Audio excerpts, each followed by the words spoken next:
നല്ല ഫുഡാക്കി കിട്ടിയതോടെ. സമയം എത്രയെന്നറിയാമോ? 2-3 AM. എന്തൊക്കെയാ കിട്ടിയത്? നമുക്ക് അറബി വീട്ടിൽ നിന്ന് കിട്ടിയ ഫുഡ്. പിന്നെ നമ്മളെ ഫ്രണ്ട് തന്നാണല്ലേ. കുനാഫ. നല്ല ഒഴിക്കാനുള്ള സോസ് ഉണ്ട്. പിന്നെ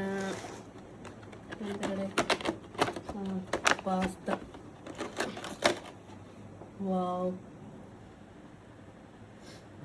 കൊതിപ്പിക്കാണ് നമ്മള്. പാസ്ത ഇതൊക്കെ തിന്നിട്ട് ലാസ്റ്റ് നമ്മള് വീഡിയോ ഇടുവോളൂ. കേമാത്ത്,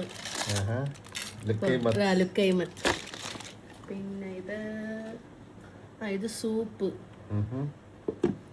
ഇത് തുറന്നു വെച്ചോണ്ടിരിക്കണേ. ഇത് അരീസ. മഞ്ഞ ഇതൊക്കെ ഇട്ടതാ. എന്താ അറിയില്ല, ഞാൻ കഴിക്കില്ല എന്തായാലും. അപ്പൊ ഇതൊക്കെയാണ് ഇന്ന് കിട്ടിയത് നമുക്ക് അറബി വീട്ടിൽ നിന്ന്.